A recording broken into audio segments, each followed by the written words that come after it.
नामदेव जी रोटी बनाते हैं और कुत्ता रोटी उठा के ले जाता है तो नामदेव जी पत्थर नहीं मारते कि मेरी रोटी तू ले गया। नामदेव जी तो घी का कटोरा लेके जाते हैं कि प्रभु रूखी रोटी क्यों खा रहे हो, घी लगा के खाओ, रूखी रोटी कड़क हो जाएगी, आपको दांत में तकलीफ होगी, मसूड़ों में तकलीफ होगी, घी लगा के खाओ, नरम नरम रोटी खाओ। ये वो भारत भूमि है। इसलिए मैं हाथ जोड़ के निवेदन करूं अपने बच्चों के मन में धर्म के लिए, संस्कृति के लिए, साधु संतों के लिए, हमारे देवी देवताओं के लिए जहर नहीं भरना। जितना हो सके किसी की श्रद्धा को बलवान बनाना, बलवती बनाना।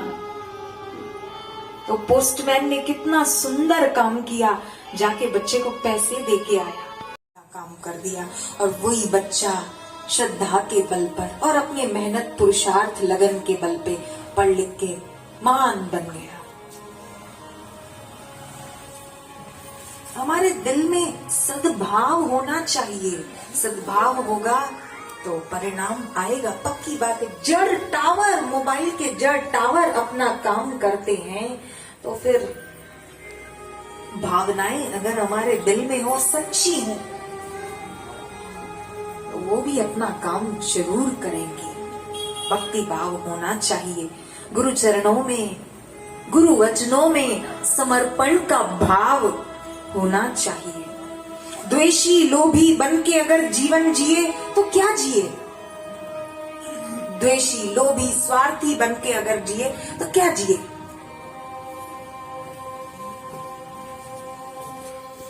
भगवान ने शबरी के झूठे बेर स्वीकार किए, केवट जैसा बोले भगवान ने वैसा, ठीक है, जैसा तुझे ठीक लगे तू कर ले, तू कर ले। क्यों? ऐसा नहीं कि शबरी के पास बहुत धन संपदा थी, वो देख के नहीं, क्या था, कुछ भी नहीं था, केवल भक्ति का खजाना था। गुरु आज्ञा का पालन शबरी ने दृढ़ता से किया था, बस यही एक खजाना था, बाकी कुछ नहीं था। रूप का सौंदर्य भी नहीं था, देखने में सुंदर नहीं थी। भील जाति में भी जो सबसे एकदम छोटे, जिनको शबर जाति की शबरी थी, न शरीर का सौंदर्य न कुछ, बस एक भक्ति का खजाना था। गुरु आज्ञा का दृढ़ता से पालन किया। केवट के पास क्या था? कुछ नहीं था, केवल भक्ति का खजाना था। शबरी के झूठे बेर खाए। केवट बोले मैं पैर धुलाऊंगा, हाँ ठीक है, तुझे जो करना है तू कर ले, तू जैसा करना चाहता है, सब में भगवान, हाँ ठीक है, तेरी मर्जी, तू कर ले, तू कर ले। लक्ष्मण जी कह रहे भगवान क्या कर रहे हो? भगवान कहते लक्ष्मण करने दो इसको। क्यों? किस लिए? भक्ति थी ना, तो भक्ति ने भगवान को बांध लिया। गंगा जी स्त्री के रूप में प्रकट हुई और गंगा जी ने कहा भगवान रामचंद्र जी को कि प्रभु आपके लिए बड़ी छोटी बात है, आप वामन में से विराट हो सकते हो, कोई बड़ी बात नहीं है। वामन में से विराट होना आपके लिए बड़ी बात नहीं है। एक पग में पूरी पृथ्वी को, एक पग में ब्रह्मलोक को माप लिया आपने, तो गंगा पार नहीं कर सकते थे, एक पैर उधर हो एक पैर उधर। केवट का सहारा लिया आपने और केवट बोले ऐसा करो वैसा करो, जैसा जैसा केवट बोले वैसा वैसा केवट की हर बात आपने मानी। किस लिए? भगवान कहते हैं मेरे लिए पृथ्वी, ब्रह्मलोक, स्वर्गलोक, ये तीनों लोकों को एक पग से मापना ये कोई बड़ी बात नहीं, मेरे लिए ये सारी छोटी बातें हैं, लेकिन भक्त के आगे मैं हार जाता हूं। भक्त के आगे मैं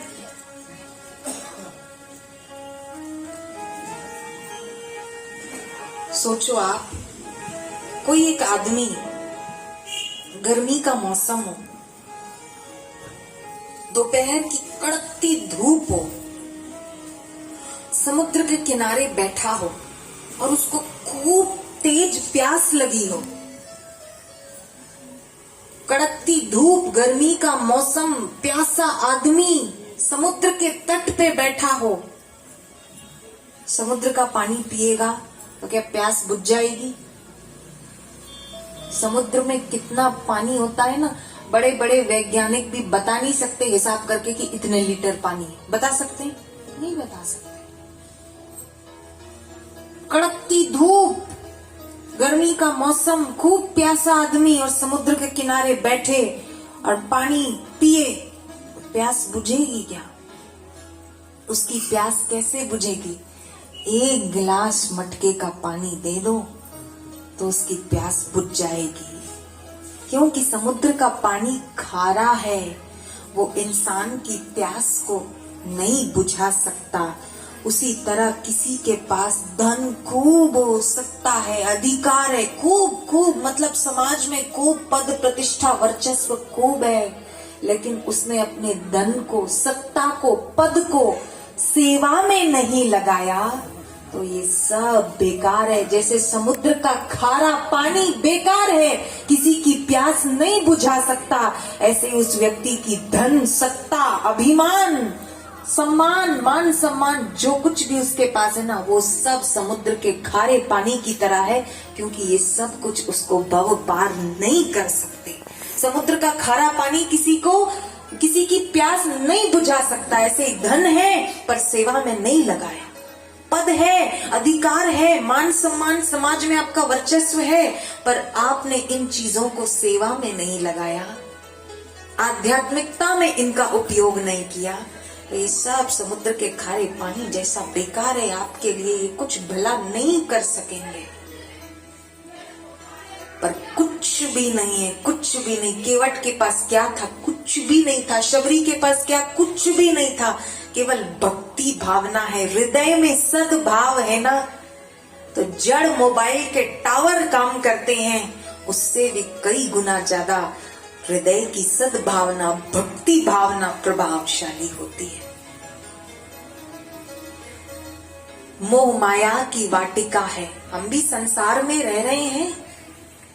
क्या है? माया है, भगवान की माया है ना। संसार क्या है? भगवान की माया है। और भगवान कृष्ण कहते हैं, दुस्तर भव सागर तरणम। कठिन है लेकिन असंभव नहीं है। दुस्तर कठिन है, भगवान की माया है। अब भगवान की माया में क्या करना है? सीता जी ने उपाय बता दिया कि रघुपति चरण, भगवान के चरणों को हृदय में बिठाओ, हृदय में बसाओ, और फिर संसार में रहते हुए भी हम संसार में रहें, पर संसार हमारे भीतर न रहे। इस बात का ध्यान रखना है। हम संसार में रहें।